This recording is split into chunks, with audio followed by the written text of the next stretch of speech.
আজকে মুই সারাদিন কি কাজ করলাম সবকিছু থাকবে এই ভিডিওতে। কিছুদিন ধরে মগো খালে জোয়ার ভাটা চলতেছে, যার কারণে মগো অনেক পানির কষ্ট হয়ে যাইতেছে। প্রায় 15-20 দিন ধরে আমাগো খালে ভাটা আসলে, যার কারণে পানির অনেক কষ্ট হয়ে গেছিল। কাদা পানি আসছিল, আমরা রান্না বান্নার লেগে পানি নিতে পারতেছিলাম না, অনেক কষ্টই করতেছিলাম। তাই আজকে সকালে দেখলাম আলহামদুলিল্লাহ জোয়ার আইছে, মানে অনেক সুন্দর পানি হয়েছে, অনেক মানে খাল ভরা পানি। তা আজকে আবার মুই এই ড্রামটা ভরে রাখতেছে। আমি কিন্তু প্রায় ড্রাম ভরে রাখি, যখন দিয়ে জোয়ার আহে তখনই আমি এই ড্রামটা ভরি।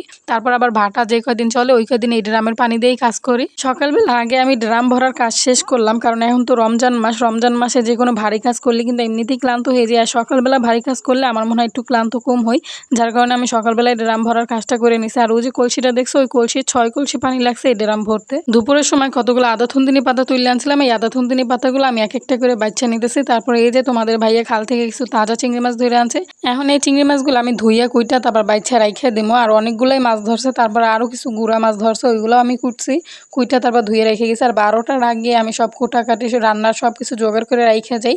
তারপর আমি গোসল করে আইসা কিছুক্ষণ কোরআন শরীফ পড়ি, নামাজ পড়ি। তারপর 3টা সাড়ে 3টার দিকে আমি রান্নাবান্না বসাই দিই। এখন বাজে প্রায় 3:30টার মতো, 3:30 বাজে আমি রান্নাবান্নাটা চড়াই দিছি। আর এই যে পেস্টটা দাগানি করে আমি হলুদ মরিচ সব কিছু দিয়ে বেগুন আলু গুঁড়া মাছ চচ্চড়ি করে নিবো, এই জন্য এই জায়গায় আমি কিছু টমেটো দিয়ে দিছি। আর আমি সবসময় গুঁড়ো মাছ চচ্চড়ি করে হাতে মাখাই, কিন্তু আজকে একটু কষেই রান্না করছি। তারপর তো ওই চুলে আমি গুঁড়া মাছ চচ্চড়িটা বসাই দিয়ে এই চুলে আমি তেলাপিয়া মাছ আর তোমাদের ভাইয়া কিছু বড় বড় মাছ পেয়েছিল, ওইগুলো আমি ভাইজা নিছি। তারপর এই জায়গায় পেঁয়াজ চামচটা দাগানি করে একটু রসুন বাটা হলুদ মরিচ সব কিছু দিয়ে একটু মাছটা ভুনা করে নিতেছি ভোর রাইতের লেগা। আমার মনে হয় আমার যদি ভোর রাইতে গরুর মাংস ভুনা করে দেওয়া হয়, তারপরে কিন্তু আমি ভোর রাইতে ভাত খেয়ে মজা পাই না, কেন কোনো কিছু আমার কাছে ভালো লাগে না। আর এখন যেহেতু গরম পড়তেছে, গরমে তো এমনিতেই মানুষের মুখের রুচি থাকে না। যাই হোক, রুচি থাকুক বা না থাকুক, রান্না বান্নাও করা লাগবে এবং কি সেহরিও খাওয়া লাগবে, রোজাও রাখা লাগবে। তো এই জায়গায় আমি গুঁড়া মাছটা চচ্চড়ি করে রেখে দিছি। তারপর আমি এই যে পেঁয়াজ রসুন তারপর চিংড়ি মাছ এগুলো সবকিছু দিয়ে একটু ভাজা ভাজা করে নিতেছি। পেস্টটা একটু দাগানি হয়ে গেলে আমি আলু কুচিয়ে রাখছিলাম, এই আলু কুচিটা এই জায়গায় দিয়ে দিছি। আলু কুচিটা একটু ভাজা ভাজা করে একটু হলুদের গুঁড়া দিয়ে দিলাম।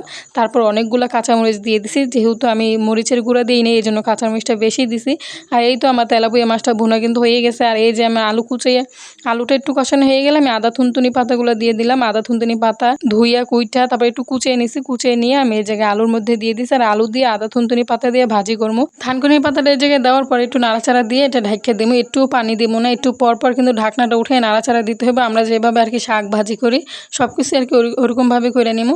তো যাই হোক, চিংড়ি মাছ দিয়ে বেশি করে কাঁচামরিচ দিয়ে রসুন দিয়ে ভাজি করলে কিন্তু এটা খাওয়ার জন্য মানে অনেক মজা হয়। আপনারা যারা যারা না খাইছেন একবার হলেও কিন্তু ট্রাই করে দেখবেন। আর এই তো আমার শাকভাজিটা হয়েই গেছে, আর শাকভাজি দেখেই কিন্তু আমার লোভ লাগতেছে যে কখন ভাত খাবো। তো যাই হোক, রান্নাবান্না শেষ করে এই জায়গায় আমি ইফতারের লেগে সব কিছু জোগাড় করে নিছি। বুট বাগার দিয়ে নিলাম, তারপর পেয়ারা বড়ই শসা তরমুজ আনারস, তারপর হচ্ছে গিয়ে শরবত। আলহামদুলিল্লাহ আজকের ইফতারিতে অনেক কিছুই আয়োজন করছিলাম। ইফতারি করার আগে সবগুলো দেখে মনে হয় কি এই সবগুলো আমি একাই খাইতে পারবো, কিন্তু শুধু 1 গ্লাস শরবত খাওয়ার পর আর কিছু খাওয়ার ইচ্ছাই থাকে না। শুধু 1 গ্লাস শরবত দিয়ে ইফতারি করলাম, করার পর গরম গরম ভাত আর ওই থানকুনি পাতা ভাজি দিয়ে আমি ভাত খেয়ে নিলাম। আমার যেহেতু গ্যাস্ট্রিকের সমস্যা আছে এই জন্য আমি অন্য কিছু খাই না, শুধু শরবত খাই। তারপর আমি যে কোনো কিছু দিয়ে ভাত খাওয়ার চেষ্টা করি। আপনারা কারা কারা ইফতারিতে আমার মতো ভাত খাইতে বেশি পছন্দ করেন অবশ্যই কিন্তু কমেন্ট করে জানাই দিবেন।